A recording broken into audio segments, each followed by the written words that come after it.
What are the 5 reasons that you won't give up when life catches you on the blind side? When the messenger of misery visits you, what are you going to do? What will keep you in the game when life knocks you to the canvas? Life's going to punch you right in the face. Life's going to fire you over and over again. You're going to be told you're not good enough. Your faith is going to be tested. Your family's going to look you in the eye and say, how do we get health insurance the next month? I don't know. But I know we're going to make it. You know who's going to bail you out?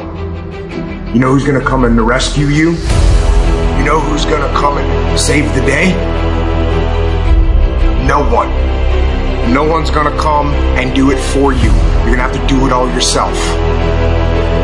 See, the Buster Douglas that fought in the last fight was not the Buster Douglas that fought Mike Tyson. See, the Buster Douglas that got knocked down while fighting Mike Tyson had gotten out of an alcohol recovery center. His mother had died. His wife was ill with a terminal illness.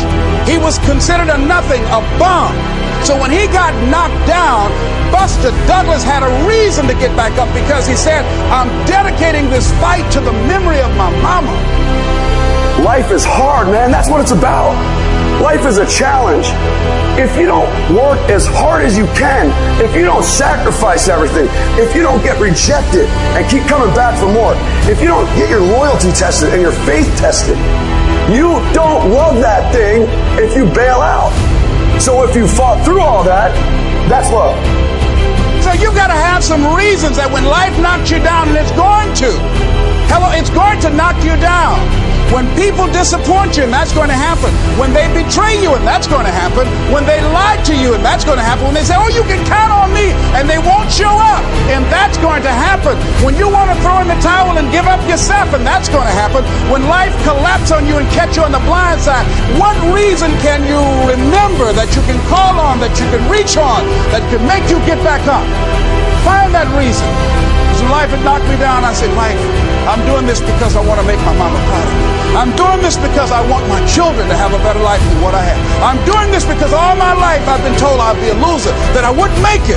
I'm doing this to make them alive. I believe, like Frank Sinatra, he said, the best revenge in life is massive success. I'm doing this so I can become massively successful.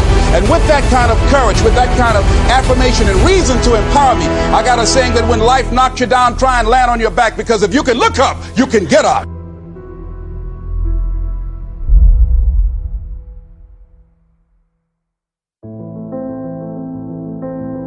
You don't have to be grim, but you do have to be serious. Hey, everybody hopes things will get better, but remember, the future does not get better by hope. It gets better by plan. And hope unaided by clear plans can finally become an illness. There's a Bible phrase that says, hope long delayed makes the heart sick. It's a sickness. I used to have the illness known as passive hope. It's bad. And there's one that is even worse, and that is called happy hope. That is really bad. The man is 50, and he's broke, and he's still smiling. That's bad. So get serious. Make plans. Put them on paper. My suggestion from experience: that goes without dreams and vision, we perish. How true. Humans have this unique ability to aspire, to dream, to go for something, to become something. Without that, life is not life. We must have dreams and never give up on our dreams. I'd like to share a few ways your use of time are affected by or influence the achievement of your goals. Have you ever thought that without some very clear written goals, you never even need to consider managing your time?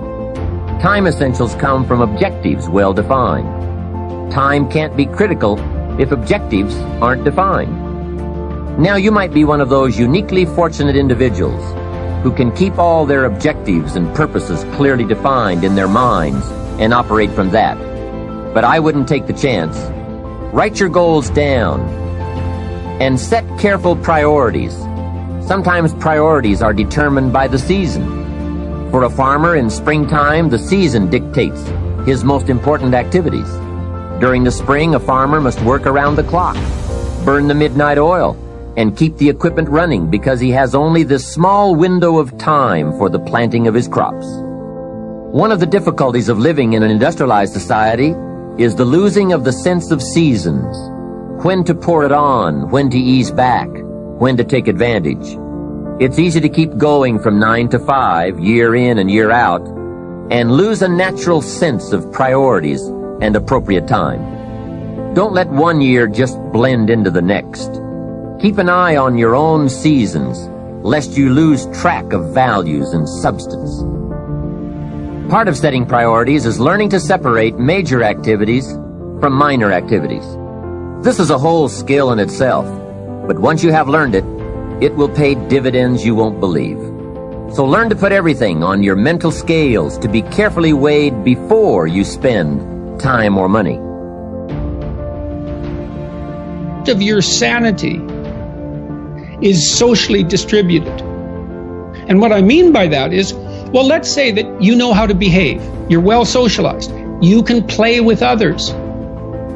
Now, I said already in this conversation, if you didn't learn to play with others between the time you were 2 and 4, you will never learn.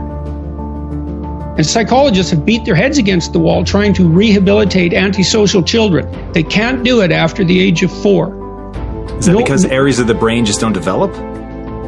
Well, it seems to be partly because the kids fall farther and farther behind. So let's say you make the leap from egocentric dependence on your mother at 2 and 3 to immersion in a peer group. Well, then you pick peers that are at your same developmental level, and you chase each other up the developmental ladder. And the longer you're out of that, the farther you fall behind. And so, kids, 5-year-old kids might come across another 5-year-old kid who tends to cry too much if they don't get their way. And they'll say, we don't want to play with the baby. And what they're saying is, we have to find someone who's at our developmental level, shares our developmental horizon, so that we can mutually scaffold our further development. Now, they're not going to say that, obviously, but that's the situation. And kids test each other out when they first meet. So do adults. Game. Can you play? Are you playing at the same level as me? I'm playing my game at the level that will further my development. Can you play along with me? If not, well, maybe you're lower in status and I can pull you up as a mentor. Maybe you're higher in status and I can learn from you. But if you're a peer, we can play together. Anyways, if you're acceptable to your peers and you behave well, they'll accept you. And then they tell you all the time if you're acting appropriately. If your jokes are funny, if you're dominating the conversation, if you're bringing something of value to the table. And all you have to do is pay attention to the social cues, and you'll keep yourself regulated. And at the end of the day, you're going to get what you focus on. They're both true. This is both the most amazing time that's ever happened, ever in recorded history. And yet real things that are terrifying are also happening. But where you put your energy, where you put your attention, where you put your focus, is going to determine what you see. And that is the most fascinating and the most important thing you have to understand about the way that your mind works. You get what you focus on. If you focus on the things that are bad, they will become real. They will become exaggerated. They will begin to monopolize your thoughts. You'll see them everywhere. It's called the reticular activating system. Your mind is literally designed to pay attention to the things that you notice. Once you notice a certain car, you see it everywhere. Once you notice a certain dog, you see it everywhere. Once you hear a certain name for the first time, suddenly you realize that that name has been all around you this entire time. But now that you're focusing on it, now that you're looking for it, it is everywhere. So whatever you look for, it's going to be everywhere. If you look for the negative, it'll be there. But if you look for the positive, it will overwhelm you. When you manage something, you do so to keep it going. Well, you don't need to keep time going. You don't even need to watch it. You can be completely unaware of it. You can go to sleep. Doesn't matter. Time just continually moves. Doesn't need you. It doesn't need me. It just keeps moving. We don't need to do time management because there's nothing to manage. It's automatic. It continually moves. What we need to do is priority management. With the time that is continually slipping away from us, we need to manage our priorities to maximize the time we have. So don't manage your time, maximize your time. How? By doing the things that are the most important to do at that moment. Make every day your masterpiece.